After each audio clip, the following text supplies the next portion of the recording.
All right.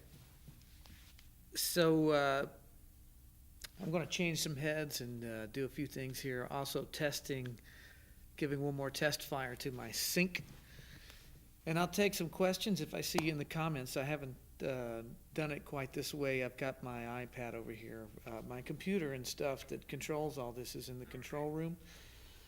So, I'm going to change some heads. Oh, fuck. Let's see. Turn that off.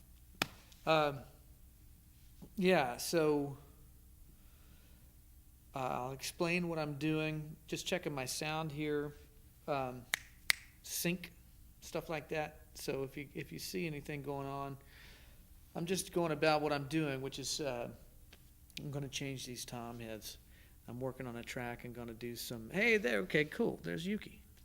Right on. Hey Yuki, what's going on? Yeah, so basically what I'm doing, I have these, I'm working on a track here, and I'm trying to, this is a shit camera angle. Let's see. I didn't even think about that. Hold tight. I'm going to fix this. This is very loose, impromptu, so mostly I'm just testing this for my own. Hey, Tobias. I'm basically testing this for my own information here, so bear with me. I get things going, and I realize I need to move that camera. So anyway, hang there for a second. I'm going to move the camera.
Chris, I know what you were watching and what you were doing, so leave me alone. No, this isn't going to be good, I can promise you. But yeah, the point is to test my sync for something I'm going to do next week. And also, I'm going to change these heads here. I'm trying to basically... I'm trying to make my toms sound as shitty as possible. And what I've done so far is sort of working, but not where I want it to be. I'm trying to do something in a particular track I'm working on that has a lot of character, and I just can't make them sound bad enough. So first thing I'm going to do is I've got these, I've had clear ambassadors on the toms, and I'm playing one size down on my rack toms, which I've been into doing lately. I like what happens when I tune them up a bit rather than the smaller drums low. It's 12, 13, 14 on the rack. So may or may not use the 12 in what I'm doing, because as high as I'm tuning it, I'm tuning so high. Anyway, I had these clear ambassadors on for some tracks I was doing actually for Steve Lukather's solo record, so you guys stay tuned for that. There's some great stuff on that record. So, and I know that Simon has played on a bunch of it as well. So anyway, there's that. And so, you know, I'll try to keep my foot on this pedal. Again, I'm trying to make sure that before I start extorting money from you guys, that all my shit is pro. So I want to go back to coded ambassadors and probably Chris. Who could I call to help me get a shitty tom sound?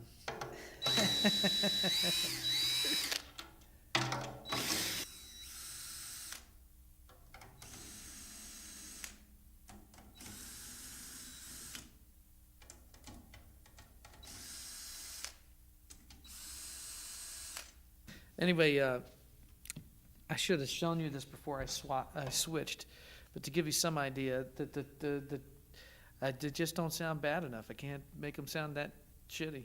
But the 14 is cranked, so I'm trying to get it really, really raunchy. I may end up fucking with the bottom head or something. I mean, that's just too good for what I'm trying to do. But it's a learning curve. We'll see how this could be a video on how to get a shitty tom sound. You can go along with me.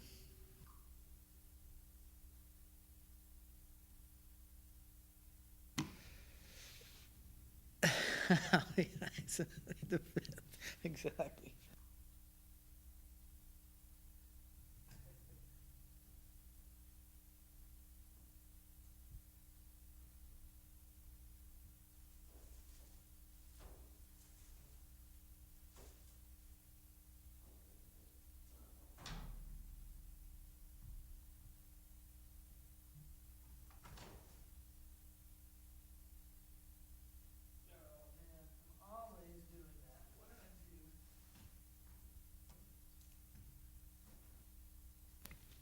So I suppose I could show you guys, I'll play you back just the tom fill that I did. Or maybe I don't want to give away this whole track. But I've got, you'll hear, there's basically a 2-bar loop going on here. And then a big fill. And you'll hear it.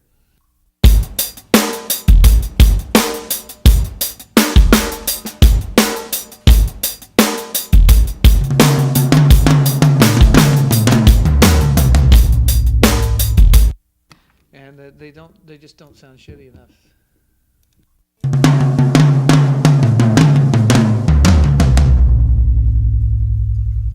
And they really are tuned really fucked up, and they sound too good.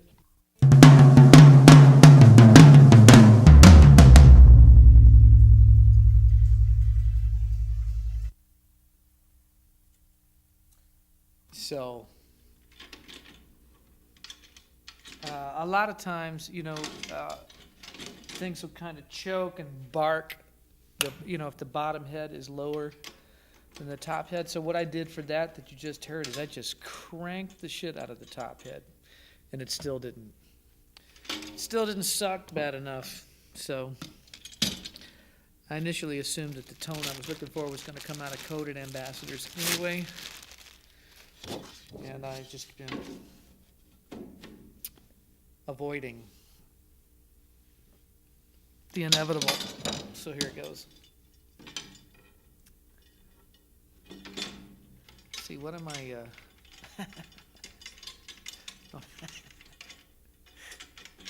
not much of an audience. No offense. Just numbers, I guess I'm up against prime time on a Saturday, so not so bad.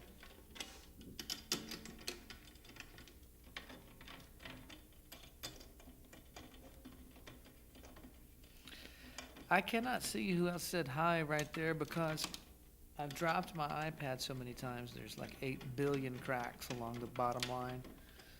It says Park East. I can see something, but hello. Yuki. Oh, well, It's tomorrow. It's just early morning for you, huh? All right.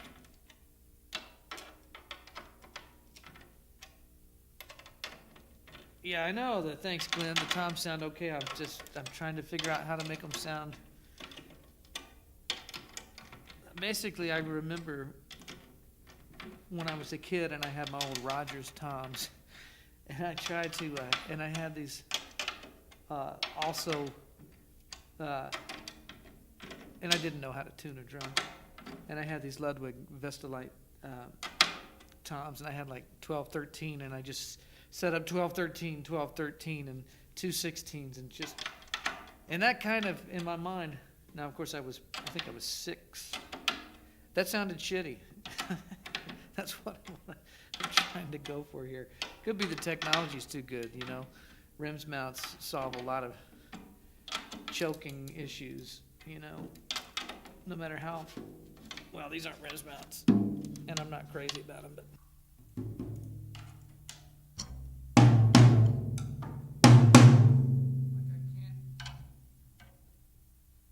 I can't get them to do what I'm trying to do.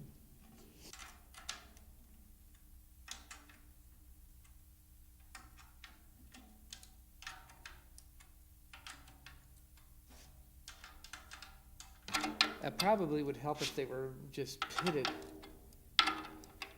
super pitted.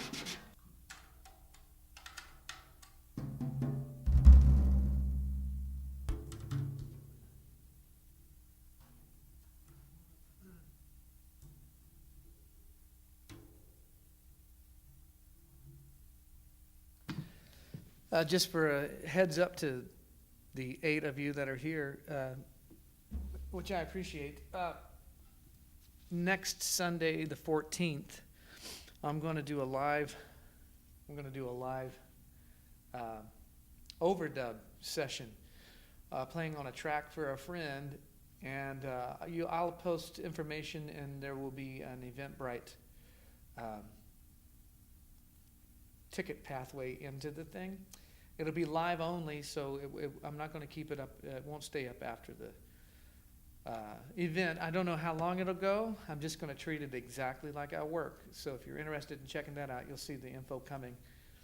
We'll go through listening to the song. I'll take questions as I go and at the end, and spend as much time as anybody wants to hang around and ask questions about it. But you'll basically be like, you know, when I was younger, I was fortunate we used to call sit in on a session, you know, and I got to do it a few times. As well as a younger kid, I got to do it a lot because I was very lucky with my dad's studio, and Russell Malden and Buster Phillips, which are both great drummers, I got to sit in with. So anyway, I'll get the camera angle set up. There'll be some in the control room. We'll go through the whole process.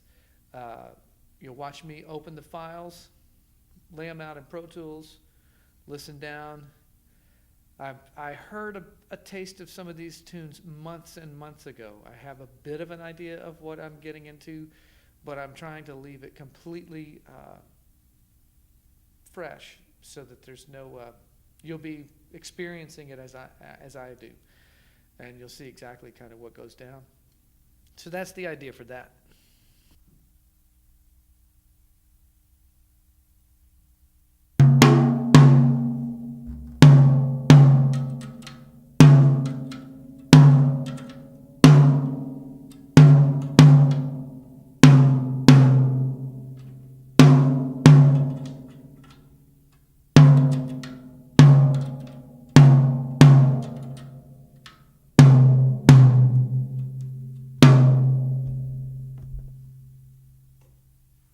Damn it, man, they just won't suck enough.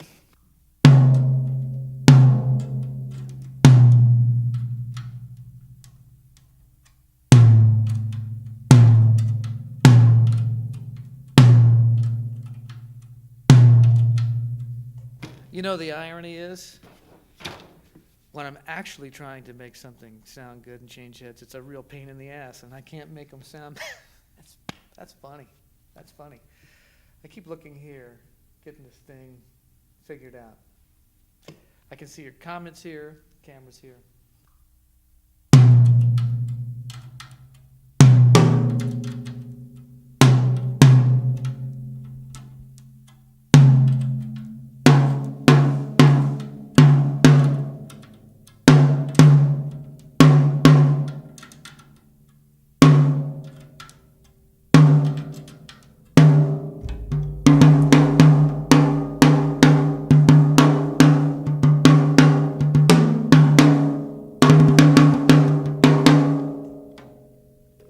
that's a bit of what I'm going for, that timbale kind of thing. But I was hoping to get it to, maybe I just gotta fuck with it. We'll learn together. Detune something.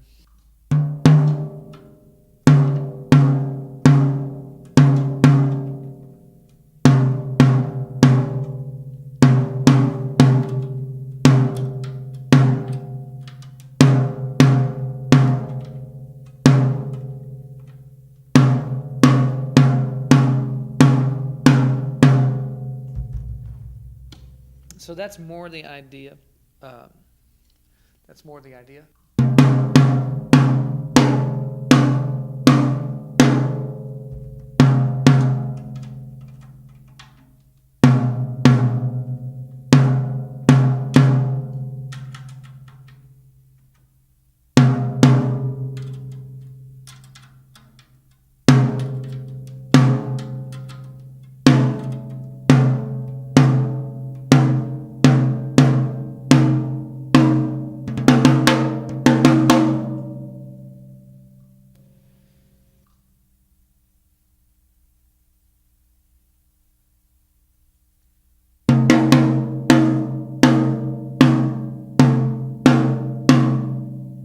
So I'm going to go up one drum because it seems like what that is, if anybody's curious, that's the 13, and I have completely detensioned 2 of the bottom tension rods.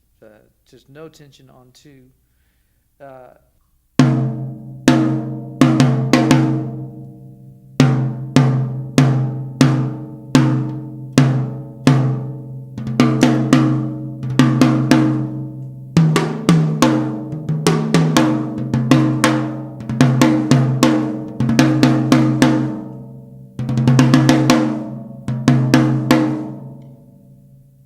Now the funny thing is,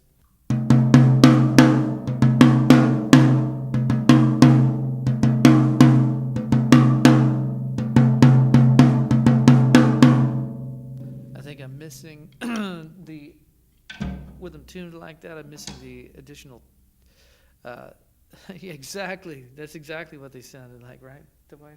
Yeah, so I think rather than kill myself changing all these heads first, I feel like in the track I've lost too much top end, switching from clear to coated to do what I want, to get them the attack to cut through the track that I'm putting this on.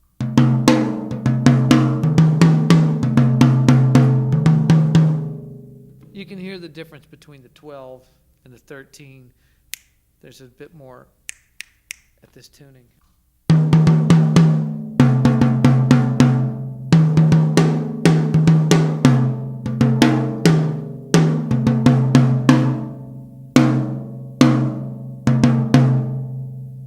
So the question is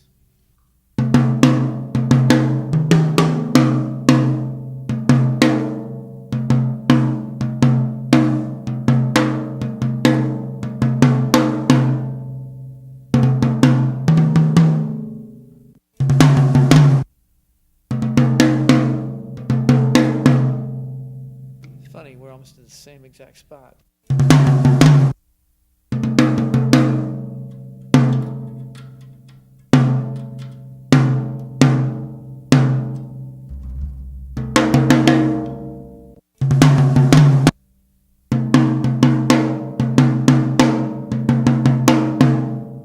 I think this is getting there, I think, actually.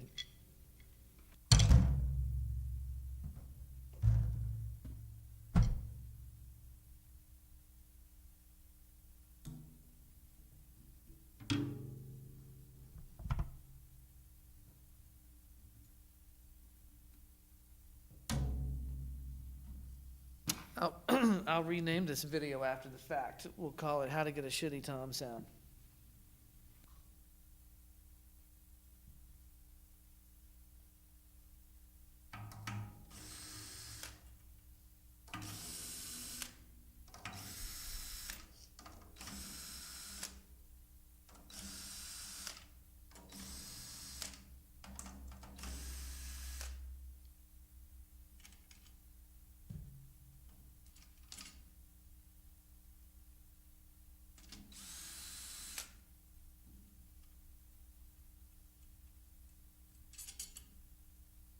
You know what I'm not going to do since I'm doing this? I'm going to go, actually, I've got some pitted out heads right over there. I'm going to do that.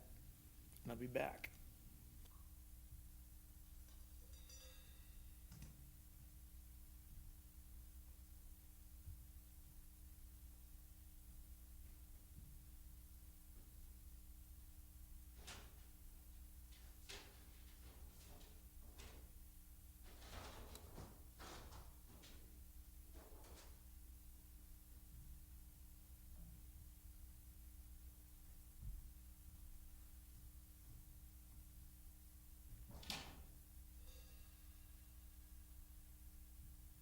Yeah, that's the thing to do, right? Fuck.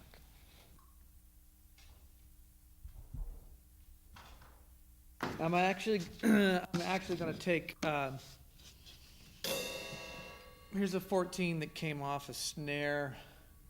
I'm going to put that on the tom, so I'll beat the hell.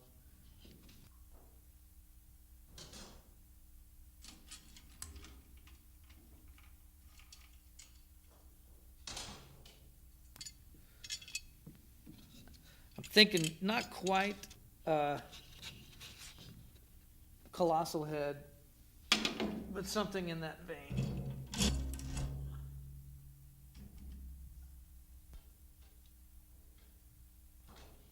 Whatever that opening track on that record is. It's not quite that, but kind of shitty like that.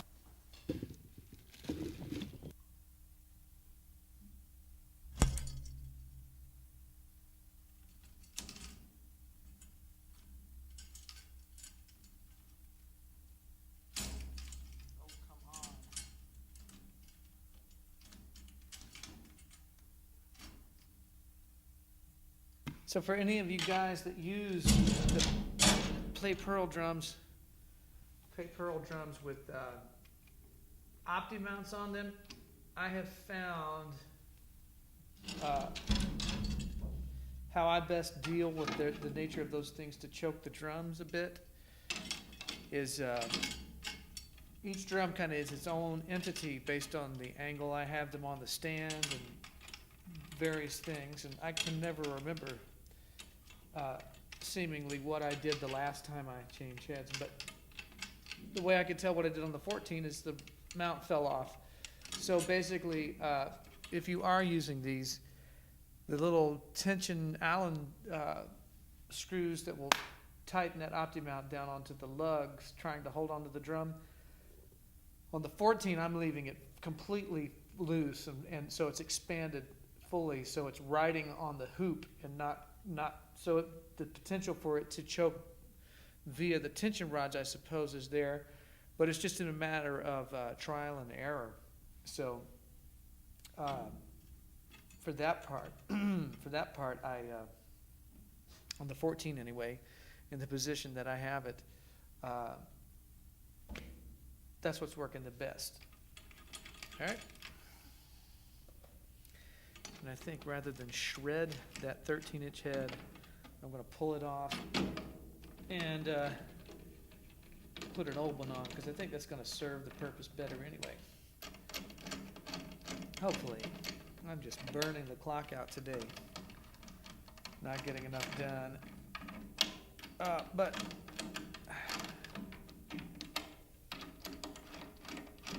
just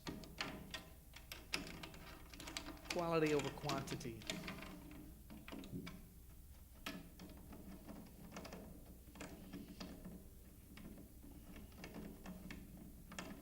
While we're at it here, since some of you guys are, I know, in Europe or even Japan, what I'm zeroing in on for a target time when I do some of these things, I'm thinking like my time, noon, 11 noon, 1 p.m. Central Time, so that everyone here in the States that's interested, it works on a weekend. So let me know if there's for you guys overseas, if there's a more ideal time. I know, obviously, there is, but if I go at like 11 noon or 1, that'll put it like 7, 8 at night on a Saturday, or fairly late for you guys, Yuki, but that's the idea. Trying to find something where everyone can check in if they want to.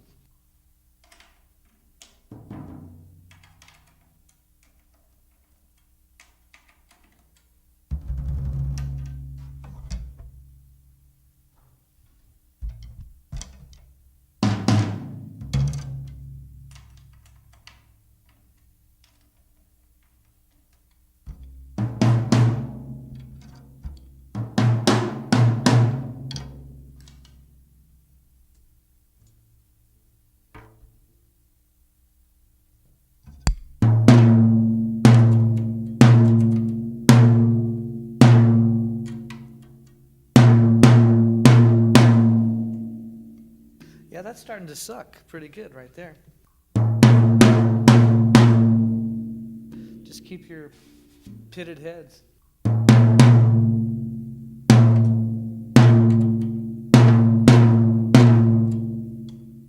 Yeah.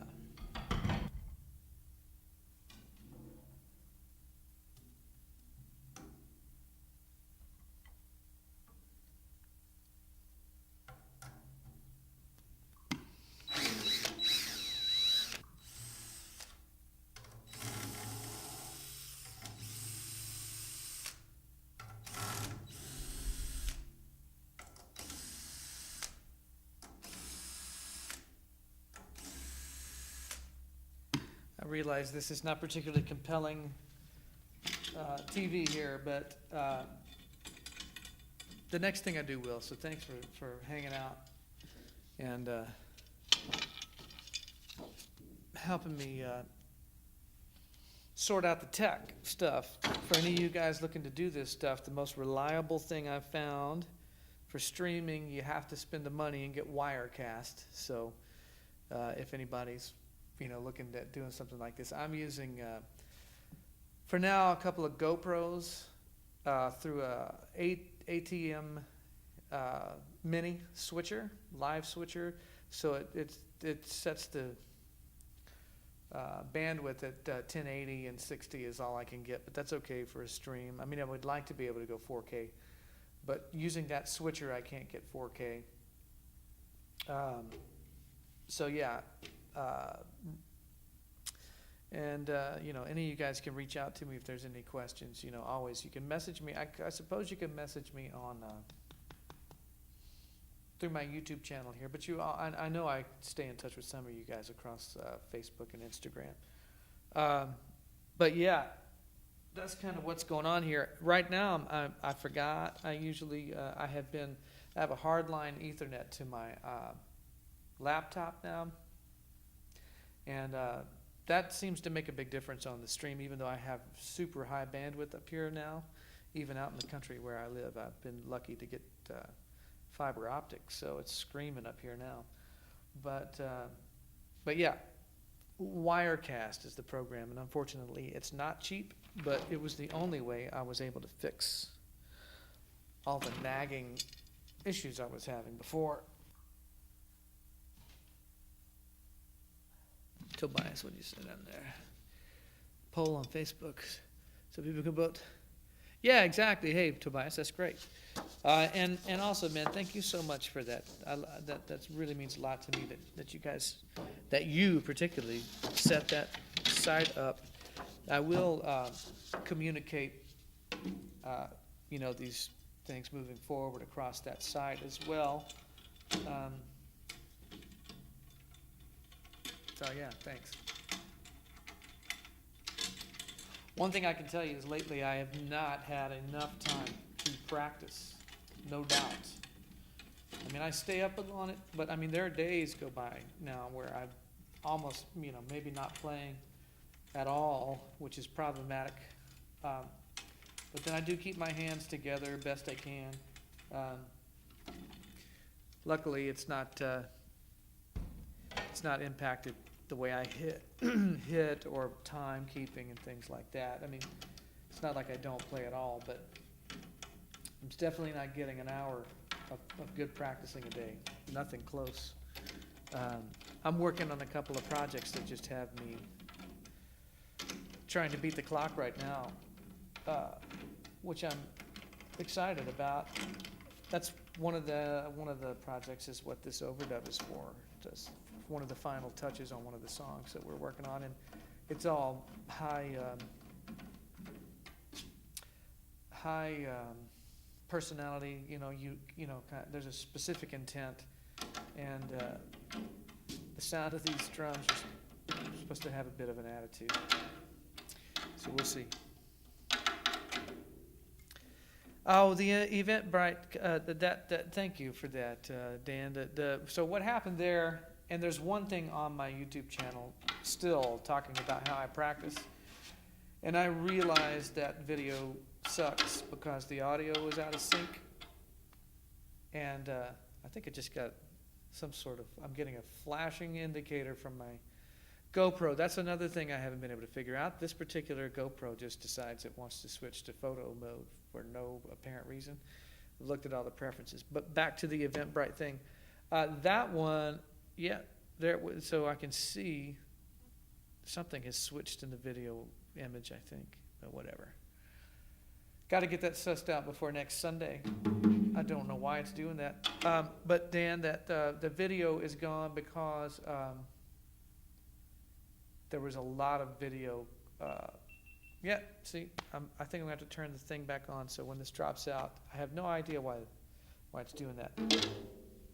I'll be right back.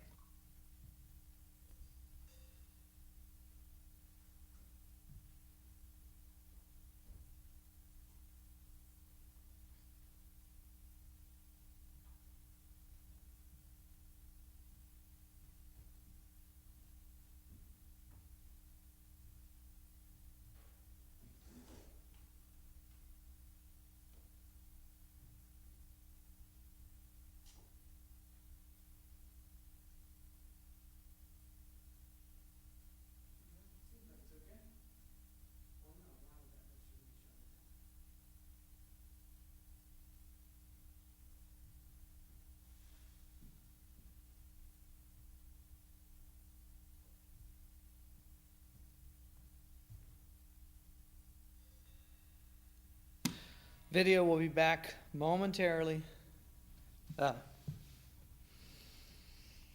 So yeah, the content on that Eventbrite, it was just kind of broken, so I just yanked it.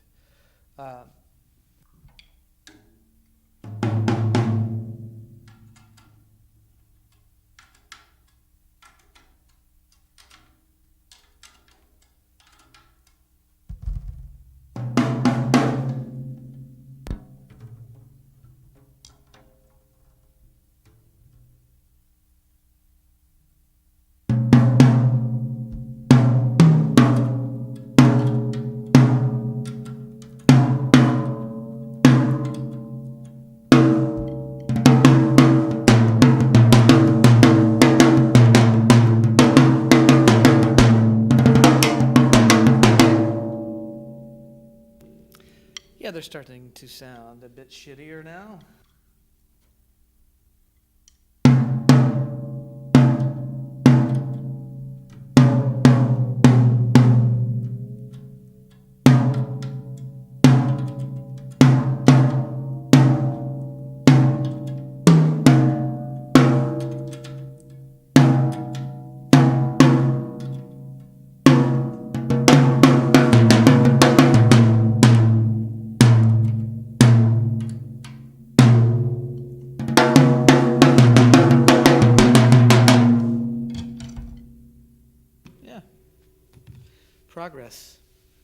Progress is being made.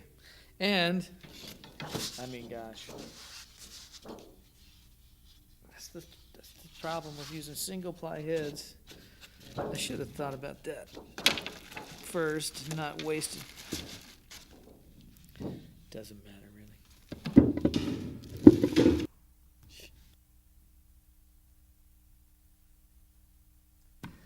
If you stick around, I'll play a little halftime shuffle for you. So I don't know why everybody's like the ultimate tease. Everybody loves the half. I mean, I do too, you know. But it's funny when I post these videos and you see what comes back. It's like anything involving that hand-to-hand shuffle gets. Maybe I should just turn the whole channel into nothing but halftime shuffle, which is the most disproportionate groove in existence to actual songs composed around the beat. It's like the most played beat that never is composed into a song. It's the great irony and tragedy of that thing, because it's just everybody's favorite groove to play. Everybody loves the thing, but it's hard to write songs to it.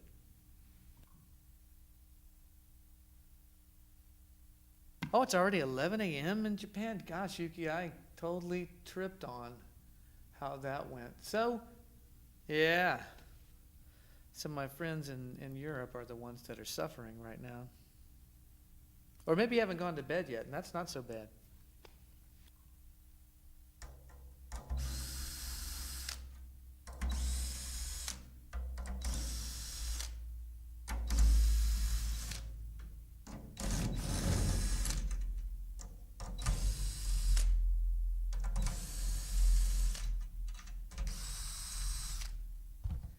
I do miss traveling and seeing all you guys and seeing the world. I fully expect the things I'm working on to lead to me being back over there sooner than later. So, see how that goes. Where is that 16? Oh, yeah.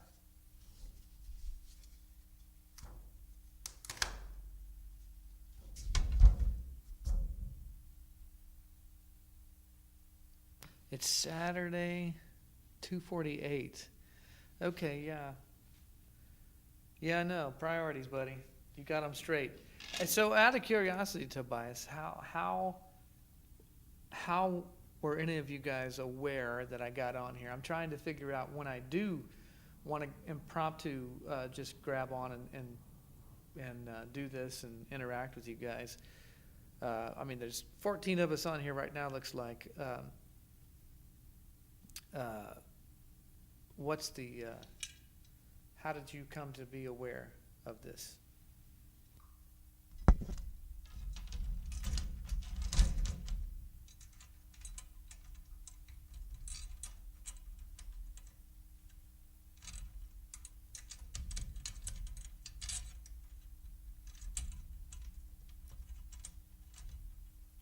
I will, for what it's worth, I'm about to have a first track with the two artists. So one thing is Judson McKinney and the Wanderers, and that's Judson, who is amazing, and myself, and eventually we'll have some other people joining us as a band. We're about to have 5 songs complete, and then Jefferson Ramirez, incredible singer, artist. We're working, and we will be releasing our first track together next week. So that's coming. Nice, funky groove. So that's what's those things are what's kept me from being on here more, and obviously keeping up with my practice. Okay, great. Thanks, Dan. The Instagram thing worked. Okay, I wondered about that. If that would do it, because I desperately hate, probably like anyone else, talking to the fucking camera. Like, oh, hey, it's me, about to get on YouTube. It's like, fuck.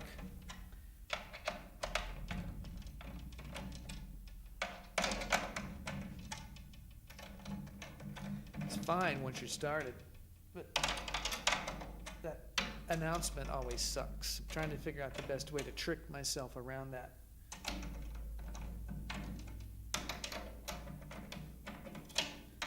Somebody send me like a mannequin head or something I could put out in front of the camera. I would imagine. Fuck.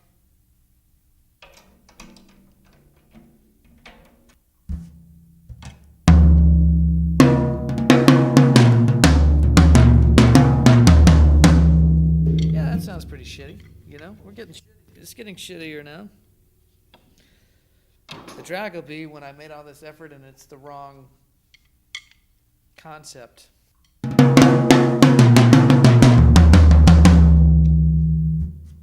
We'll see. How many instruments do you play? Okay. Yeah, I'll say this. I can't actually play anything else. And I'm real, when I was a kid, my dad told me some many invaluable, uh, just insights. And he told me when I was playing drums, he said, the more you understand about everyone else's instrument, the better drummer you'll be inside the context of music. And so I paid attention to that, even though I can't play. Guitar always hurt my fingers, I played piano. I had 9 years of piano lessons when I was a kid. Hated it, kicking and screaming the whole time. Really retained nothing. I can listen to music and tell you what the chords are as we hear them. I can write a chart that way I don't need a reference. I don't need a guitar or piano to do it. That was all self-taught. I started doing that when I was about 18. And it started through, I was always playing on these simple country songs, so it wasn't the hardest thing in the world to decode those. And then with enough time and effort over the years, the ear evolves. I will say this is kind of interesting. Early on, I would be trying to do that, and I'm trying to learn these kind of rudimental things, these very basic chords to be able to write down. And I would hear something complex, and in my mind it would just fire, like a flat nine or something. And like the extensions would just fire in my brain, and it would be the chord. It's strange. I don't know what that is, probably. But yeah, I have enough understanding of keyboards with the aid of a sequencer that I can pick things out. My dad's an amazing arranger, strings and brass and things like that, and so I do a bit of that kind of stuff. And with the advancement of these virtual instruments, it's really empowering in what you can do. But all that said, I'm also not particularly, what's the word? Enamored or impressed when people, except for Gary Husband. The Gary Husband's fuck me, he's his ability to play keyboards and play drums the way he does is ridiculous, because he sounds like the same guy when he plays either one. It's like, damn it, so there's that.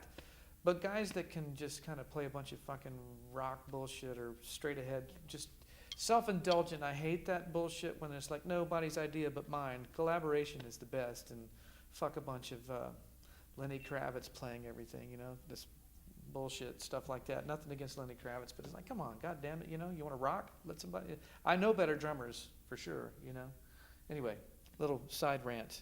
Don't get me going. Saturday Night Bummer TV. I see the fucking thing. I'll be right back. I'm switching the mode again. Fuck that thing. GoPro. If anybody knows why my fucking GoPro just decides like, I think we're done doing video here. We're going to switch it to a fucking still camera shot. Fuck that.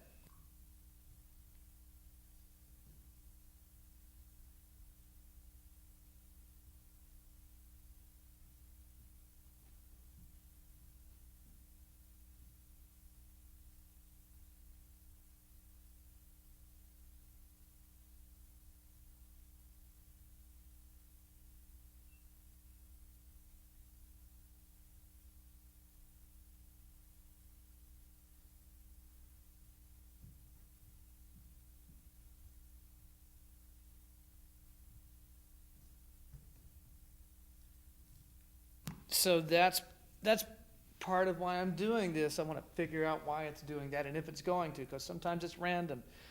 It didn't do it for the first bit, and then it does it. So I don't know. Maybe I need to. I'll look at firmware possibly, but yeah, there's that. So let's see. We got some. I'm curious. Did you cut like a lady for Lady A? All sounds very much. Oh, let's see.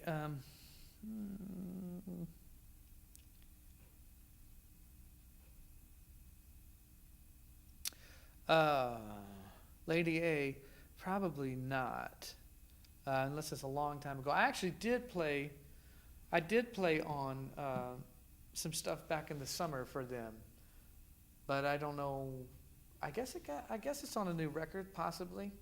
But who knows? You know that we recorded that at Blackbird to answer that question, and then at the end of the day, all the fuckery that goes on with the production process on these things, where people that can't play instruments go in and ubiquitously reassign time values to everyone because, say, the guitar players can't hit their ass when it comes to playing rhythm, or whoever is a clusterfuck on a keyboard or something, so everything just gets shifted to a fucking alien formatted, anatomically accurate timeline that I can't fucking stand. So I don't know if that's what Lady A sounds like. You know, I can't.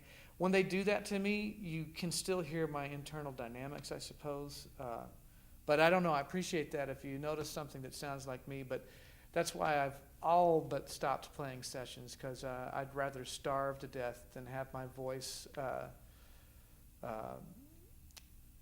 represented and presented that way. Fuck it. You know, if you're going to do that, let any motherfucker play drums. Leave me out of it. I already thought the music was shitty anyway. I was trying to do my best to make it better. So if you're going to do that, that's why you don't see my names on records that much anymore.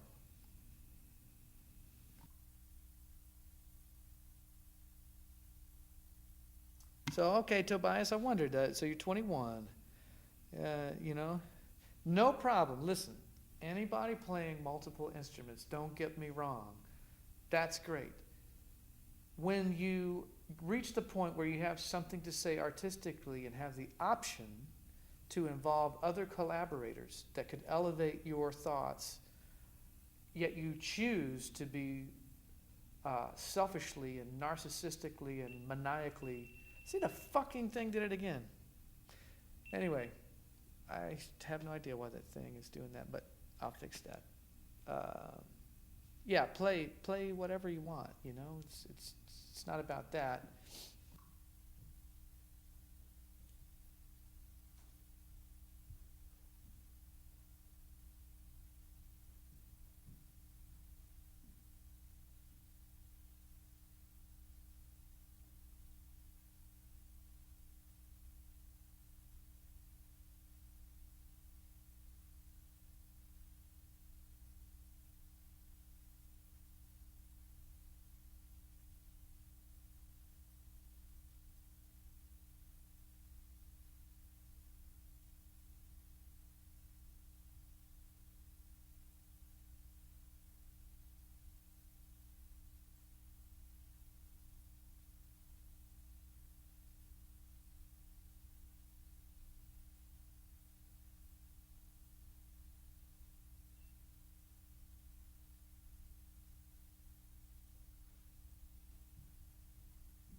Let's see.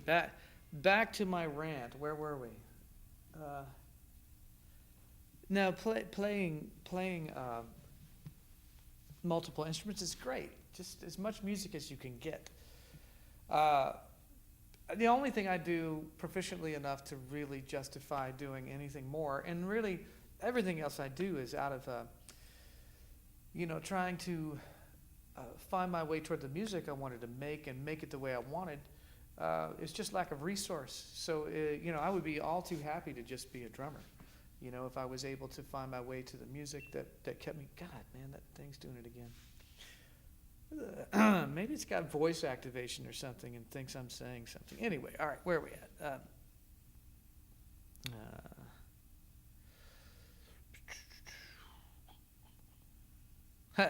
Yeah, the toms. They I mean, even as bad as I'm trying to make them sound bad, they're all right. See, I'm just going to leave it. It's camera's got a mind of its own.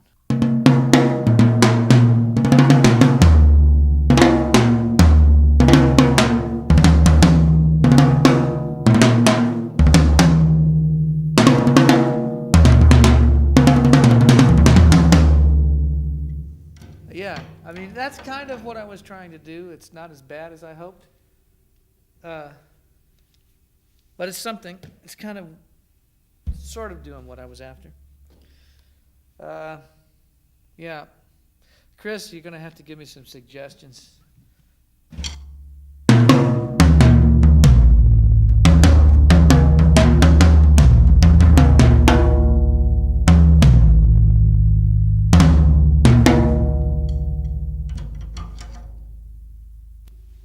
I'm going to stay on here a bit more,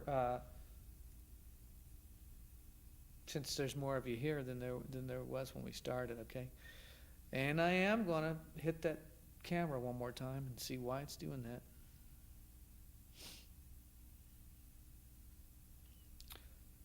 Oh, which songs did I play on Speak Now? Which record is that?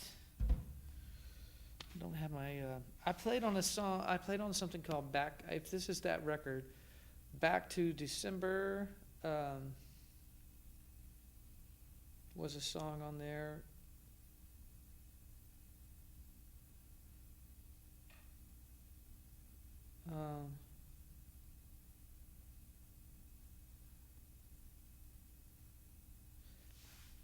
Basically the ones where the drums sound biggest. Yeah, it's the easy way. 18-inch floor mic is cracking. Oh,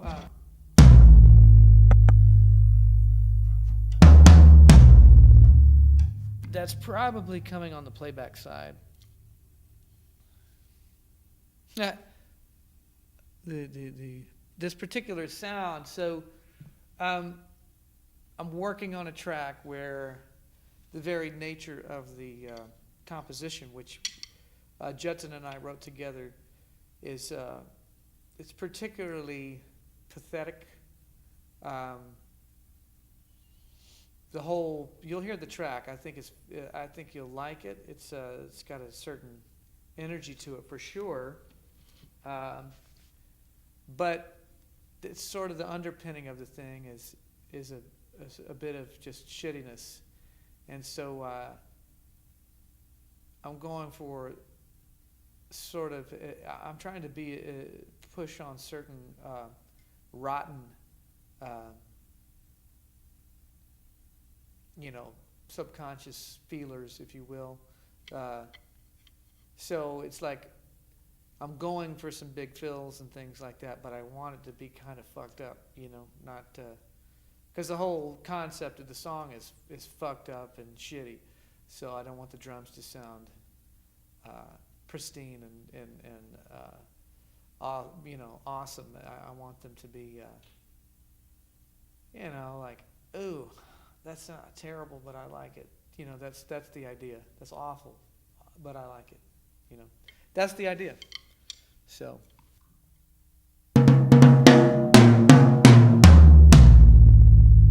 But like I say, it's the best I can do. They don't really sound that shitty.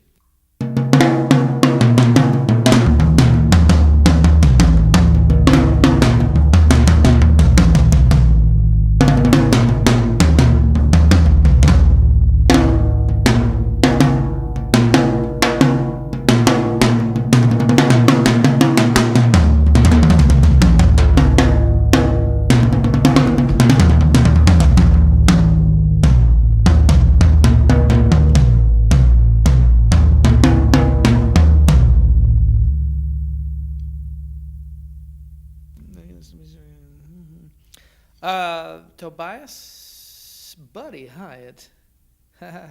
You too, buddy. I miss you too, man. What you might find, I don't listen to music. I mean, literally, never. Other than, I will take a brief. Listen to things current when I'm working on production or something, or if the artist has something they like. But, I still go back at times and listen to some of my favorite music from my favorite drummers or favorite artists, but it's nothing new. To be honest, the humanity of things, the human feel, Um, you know, those are the things that move me. Uh, this far into life and playing, I'm much more moved by the visceral and instinct level musician than the studied. Um, when I was much younger, I was very put off by anything that was underdeveloped. Much younger, like a strange little kid at 8 or 9 years old that thought certain drummers were unlistenable because they were just that's a strange thing for an 8-year-old kid. But now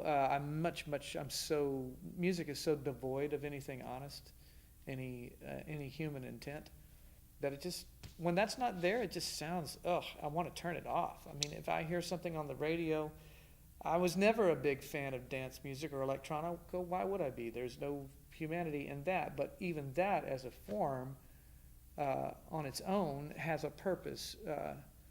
But when they started clocking and doing all this dehumanizing of organic, if you will, music, I just I have to turn it off. So there's not much much out there that I really care for these days. Top 5 favorite drummers. Well, Jeff Porcaro. See, the thing just keeps changing. I don't know why it does that, and I'm not going to mess with it anymore. Jeff Porcaro, obviously. It's hard to put real top 5 in any particular order. Jim Keltner would be right there. John Bonham, Steve Gadd, and Bernard Purdy, I think. Is that 5? So yeah, Jeff, Bonham, Jim Keltner, Bernard Purdy, Steve Gadd. That's probably, yeah. But there are people, JR, Vinny, Charlie Watts, Roger Hawkins, James Gadsden.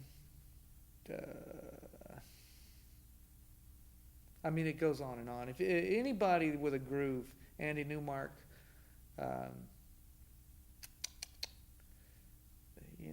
it's just so broad. But top 5, probably the ones that are the most formative influences on me. Phil Collins, but yeah, Jeff, Keltner, Bonham, Bernard, Steve Gadd.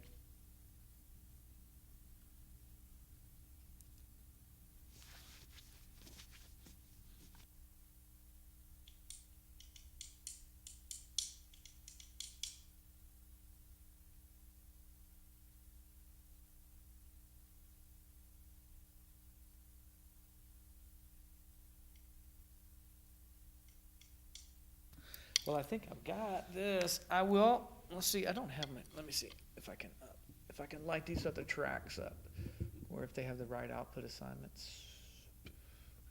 And actually, the way this thing is set up, let's see. This will be only my room mics. Let's see right here.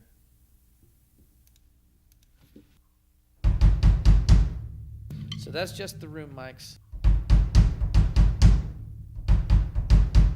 They're at -19, so I'm going to bring them up. Of course, they're fairly compressed, but are varying.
What would you say? These change, that was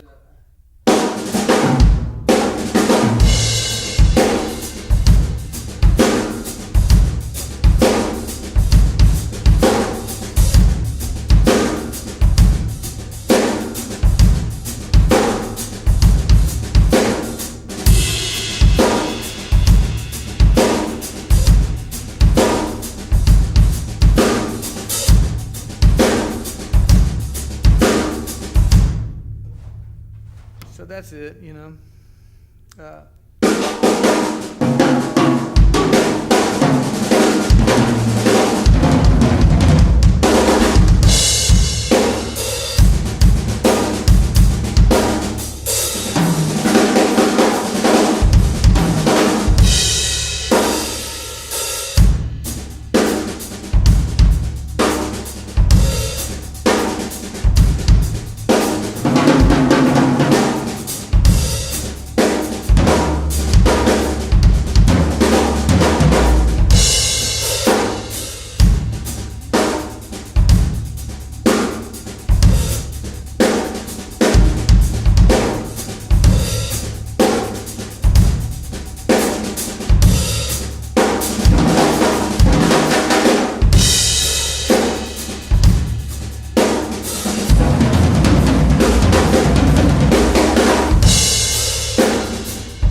Well, since I'm playing a little, I'll take requests.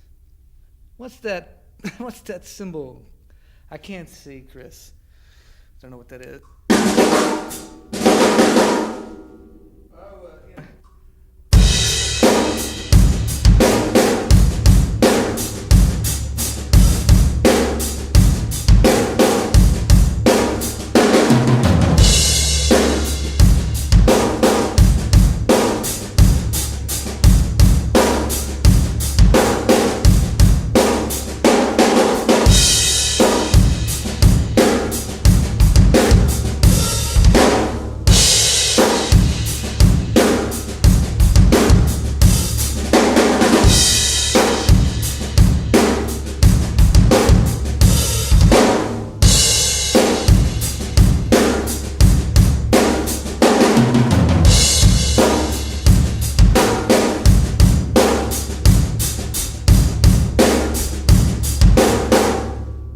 I know Chris knows what that is. Anybody else?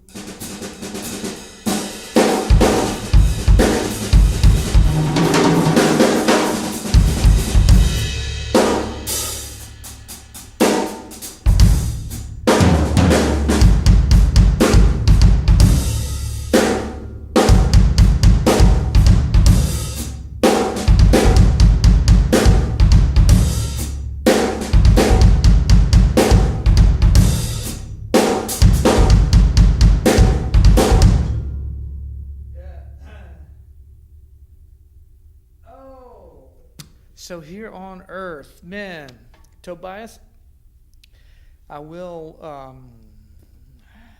That one I can't remember, but I think that was one off this last. Is Tobias? Is that off the last record? Right?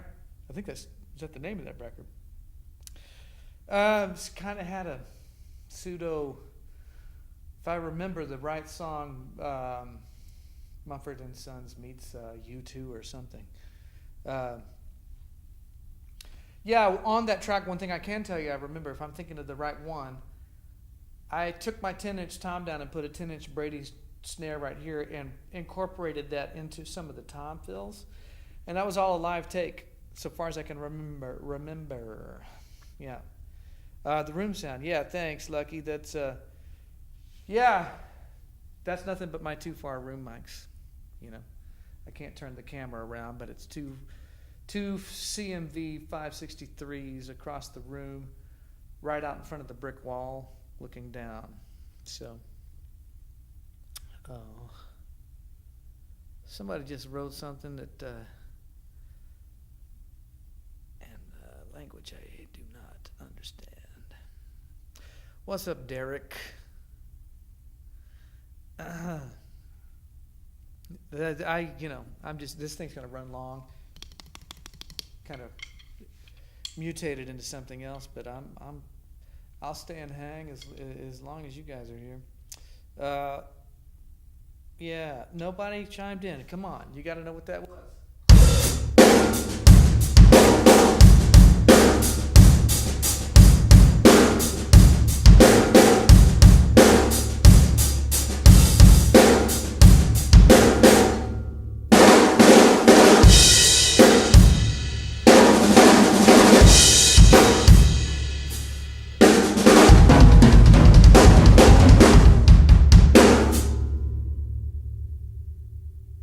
Oh, thanks, Lucky.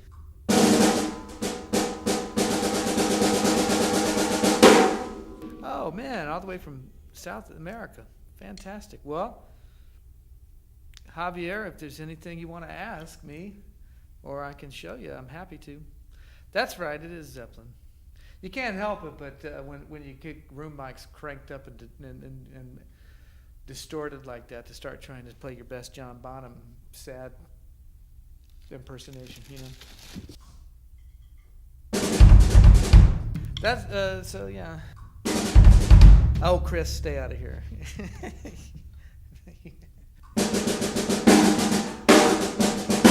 But yes, the class needed to know.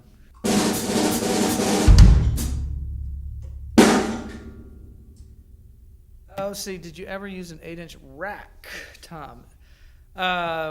Way back when I was a kid, my first Rogers set of drums, which is up on the wall here. It's a Big R set from 1978. It came with 12, 13, 16, 22, and somewhere around my 9th or 10th birthday, they got me an 8 and a 10-inch tom to go with it. And I played. Oh shoot, my battery's gonna die on this thing. Hang on, I'll be back. Oh, Yuki, thanks. And Never Enough.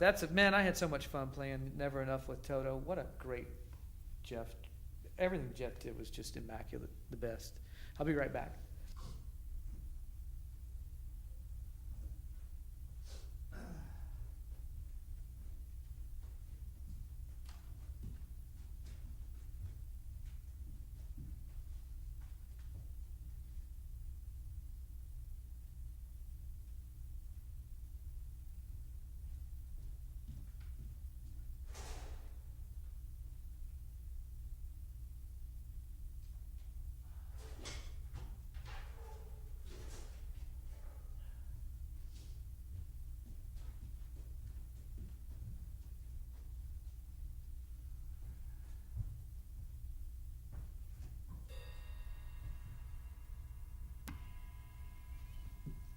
So yeah, my iPad was approaching death. So, but yeah, that Never Enough groove, if you guys don't know it,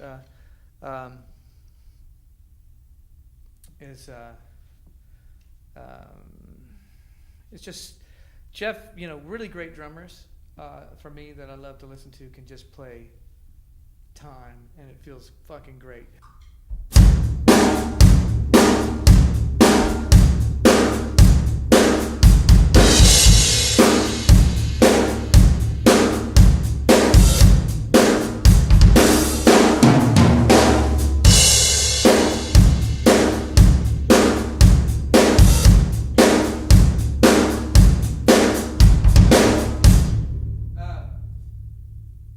And then, of course, the ending. I played every night, and I almost posted this video. There's they go into the out riff, which is.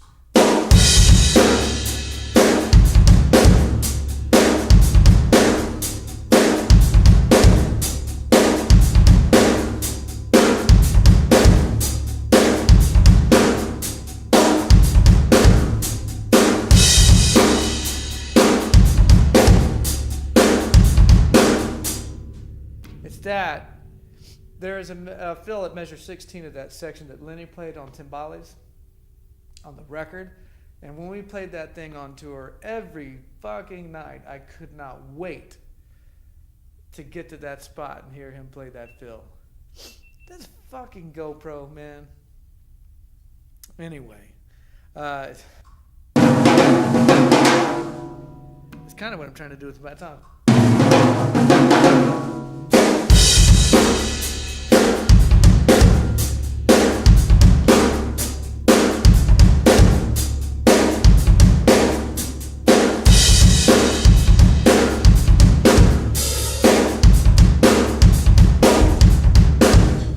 Yeah, I'm out of shape. Oh, somebody was asking me about a train beat or something. Yeah. Somebody asked me about that the other day. Just the de facto for me is Jeff Porcaro on Dire Straits' The Bug. And Jeff always had a way of, he would always add something interesting to things. And so he's just, you can play it hand to hand. You know, different times depending over the years, you can just literally go right, left, right, left.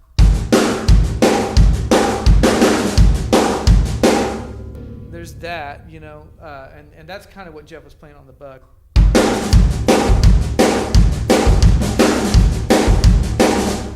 That little thing.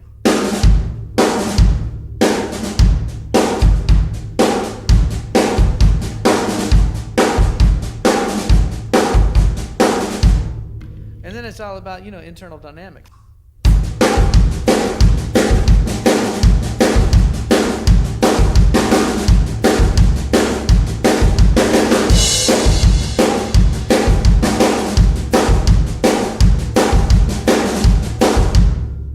And the other thing, you know, I'll do in that, and I don't do much of that anymore. But you know, if coming off a crash or something like that, the group might change to two doubles.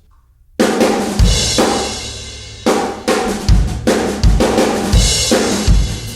know, like.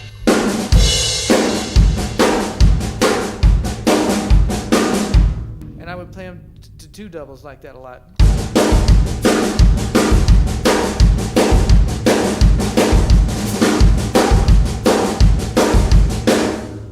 Then there's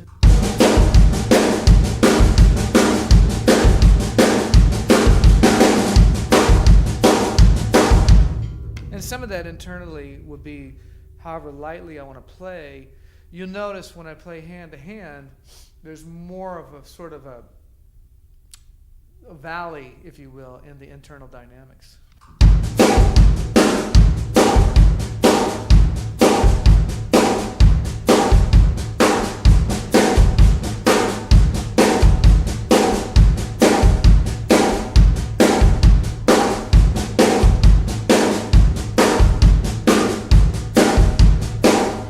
And that's probably, I've never thought about it till you ask right now, that's probably the reason I've made the choices I've made with that over the years, is within the rhythm section and the, you know, the intent of what's going on.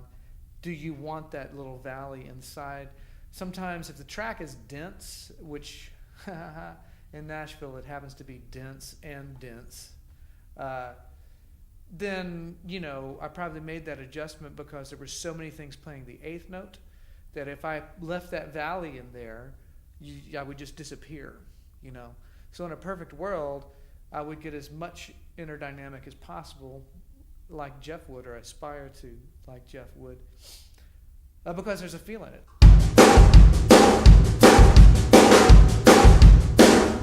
At that point, you're basically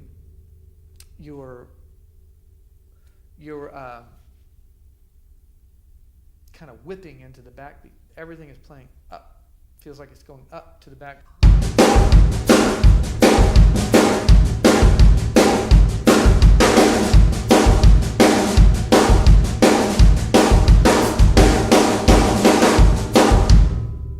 You know. Oh, yeah, Dave's gone skiing. There's a video, I mean, they played it a ton with Simon, of course.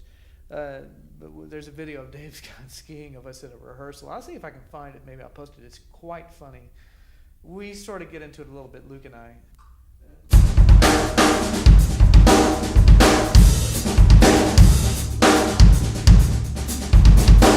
I can't remember the riff. It's like, it actually is a funny thing because it all ends up falling across 4 over the whole turn of the phrase. But man, however Simon and Luke came up with that groove, forget all that. Oh yeah, Gypsy Train.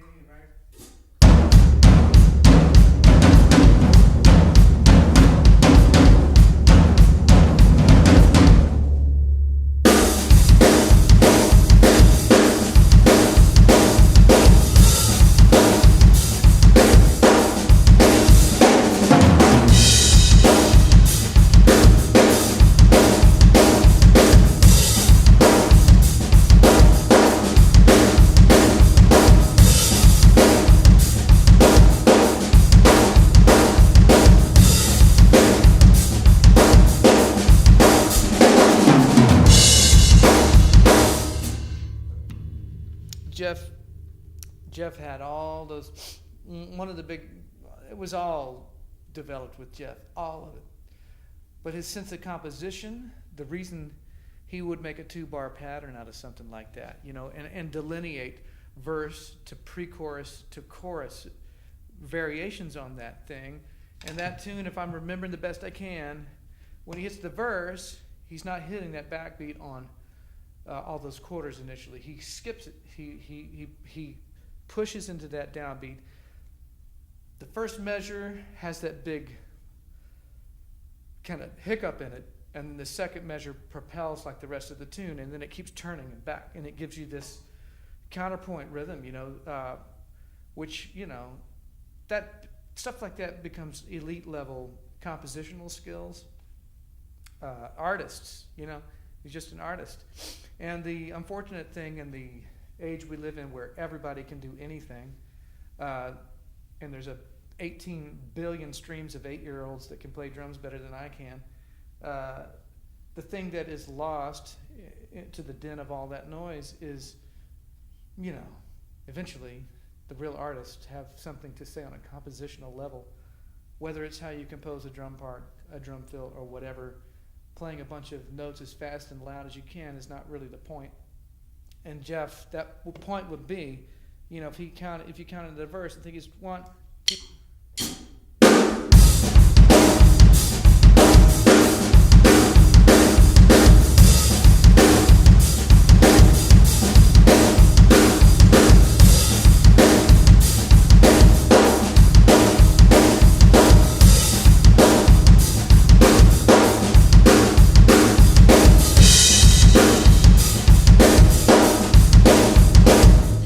So then that's letter A, right? And then he goes to the B section, down the 5 chord, then back, and he goes to right.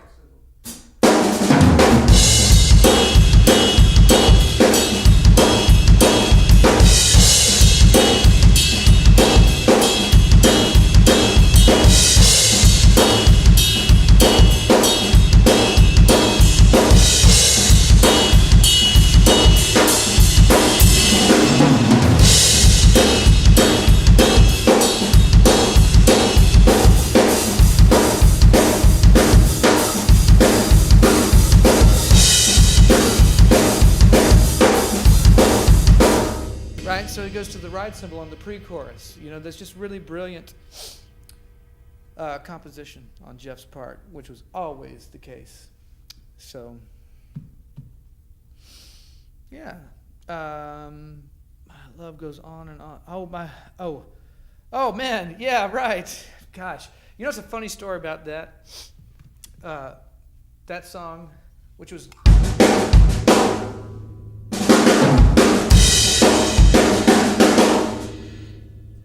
Here's what happened on that song, okay? Just as a matter, this goes way back. That song, My Love Goes On and On and On and On, it's just a simple, straight train beat tune like that for a guy named Chris Cagle. It flipped me out when I heard that on the radio, because this was many, many years ago, and I was just starting to play on quite a few things that ended up on the radio, and that was very exciting to all of us when that happens. I don't think it matters so much these days, because everybody's got their own fucking radio and television channel, just like we're doing right now. But it was something. And so what was funny about that tune, I heard it on the radio, and this was before anything was being manipulated, moved around or anything, so I knew it was me, but I fucking couldn't remember playing on the song, and it was tripping me out, because as I got much older, there was a period where I could remember every session I played on, every track.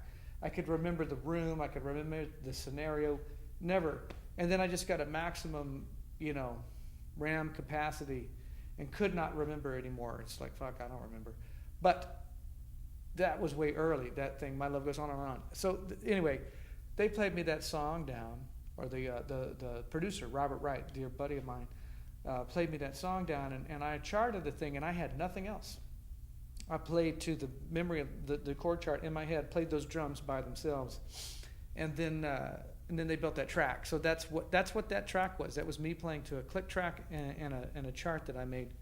And so anyway, yeah.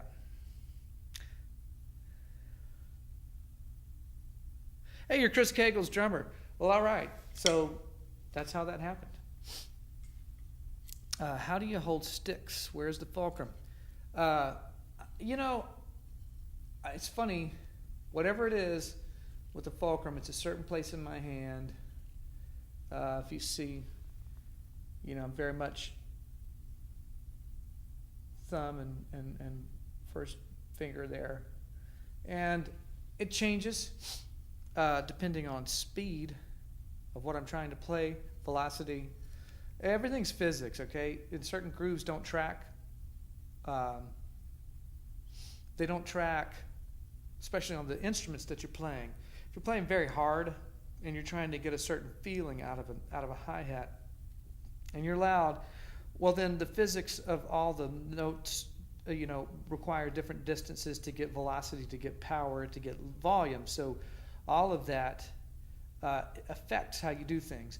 Certain things at certain tempos that I practiced that was my first love of drumming, which came through Jeff and the drummers that inspired him, was all about that right hand. And so that moves around a bit for me. I go from French grip to German, which I don't know much about this, but just like basically depending on in between, it's more about the stroke and how I can get how much distance I can get at a certain tempo,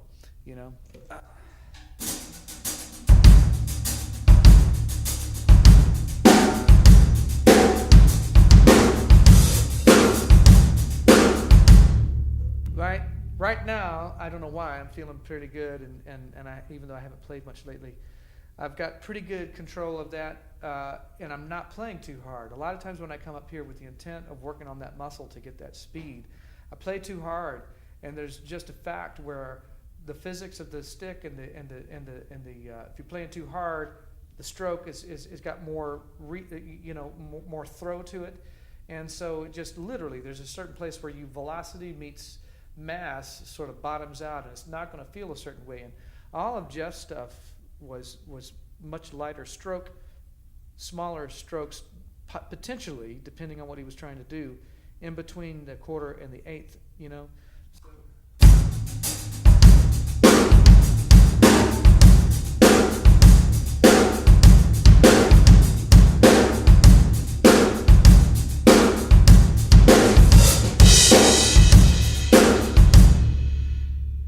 So that would be, more German, I guess, right?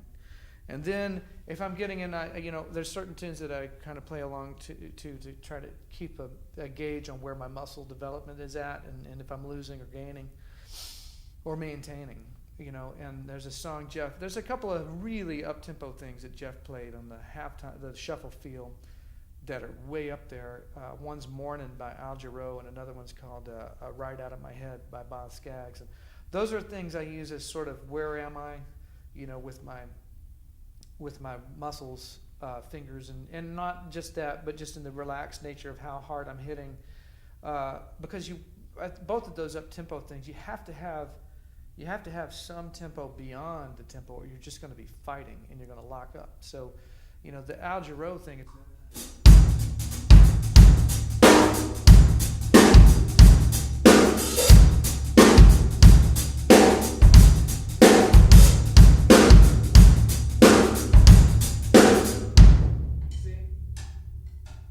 Getting my stroke together for that, it's like, oh, it's even lighter. That one also starts to sound almost more real snappy, like a big band delineation of that first and last triplet. It's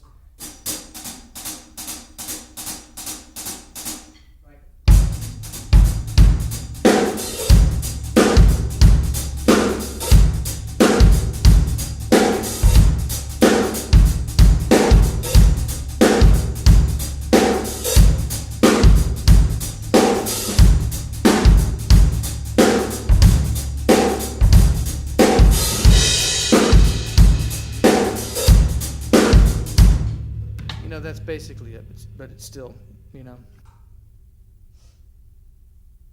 See, just to say, I said in the first row of oh man, the last Toto Euro tour in Glasgow, man. Oh, Lion, yeah, I always had so much fun playing that.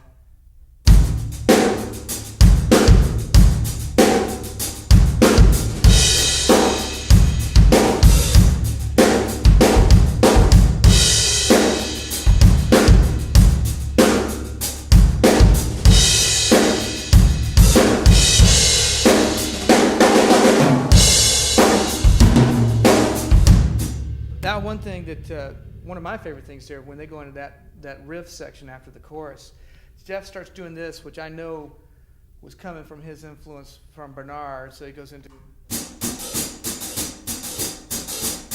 he starts playing quarters. He's not playing sixteenths anymore.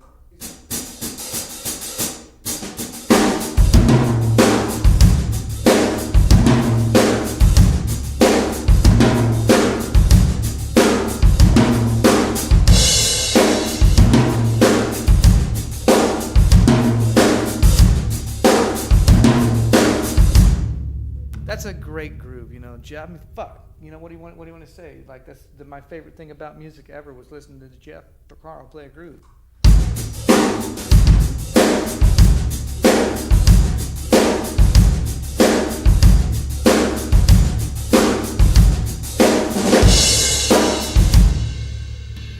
So, his kit got a lot of. I can't read what that is on my screen. Of 200 hertz.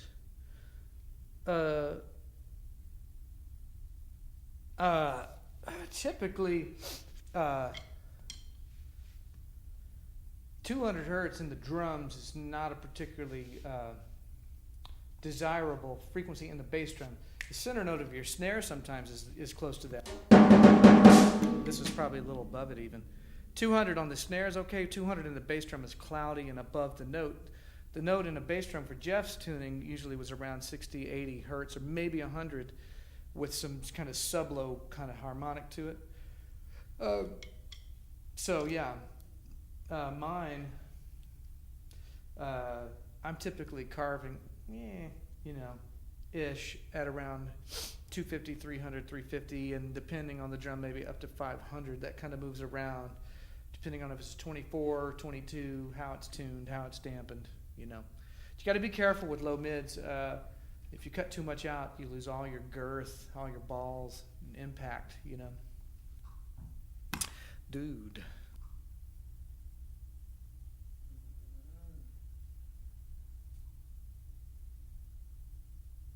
So if I stayed in sync this whole time, do my own visual test.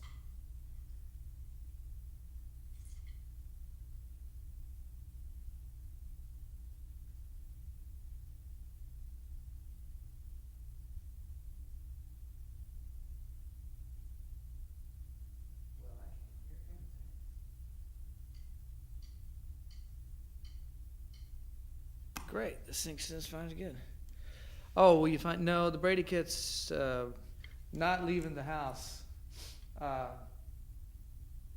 that stuff's just it's one of one at this point.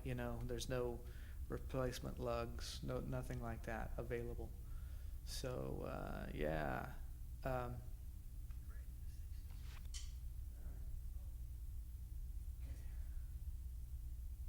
Yeah, the recording, Ryan. The 14th. I'm gonna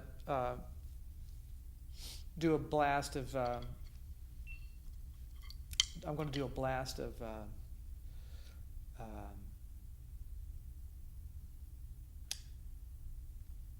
Social media.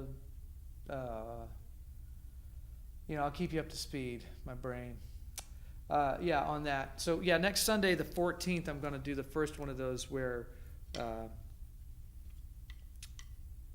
you'll be able to watch me record a track, and I have some music that I've got permission to unreleased music. I have permission to play to, so you guys can check out exactly how I go about that particular thing that I do.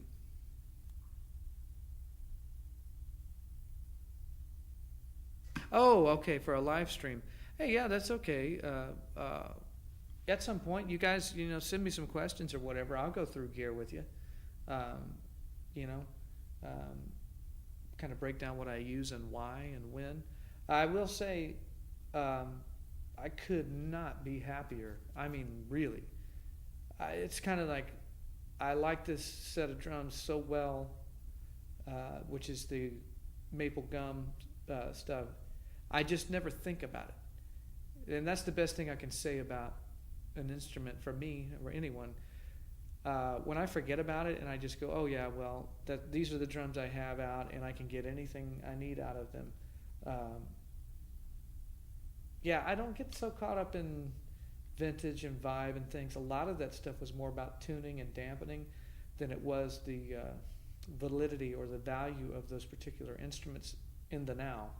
I can treat drums with certain vintage type approaches in dampening and tuning, and even this drum with choice of heads, and I can get 90 to 95% of exactly where I want to get without ever having to involve the vintage drum. So, yeah. Thanks, Chris. I can't believe you're still there, you guy. So yeah, I guess I'm to the point where I'm going to get on with this and actually do this Tom overdub. And but thanks you guys for showing up. I will leave this thing up on YouTube, and like I say, I'll be sending out some messages throughout the week leading up to next Sunday. For better or worse, we're going to do this first one and see how it goes. All right. And it'll be fun. It's an opportunity for me to play on something. I already know the artist, and I always enjoy playing on his music. So it'll be fun, whatever it is. Yeah, we'll just go through the whole thing. And, I'll talk about my setup, how I record myself, and all that stuff too. So hope you guys have a great weekend. Thanks for jumping on here with me. And yes, McHugh is a legend. Damn straight. All right. So yeah, I'll catch you guys. I may jump back in here during the week just to kind of fire this thing off one more time, because I'm dealing with stream keys and different things, making sure that I have all that stuff set so that when I do put this initial advertisement out, that everything's ironclad. And, we don't show up to a YouTube link that no longer exists. All right? Okay. Good talking to all you guys. I'll catch you next time.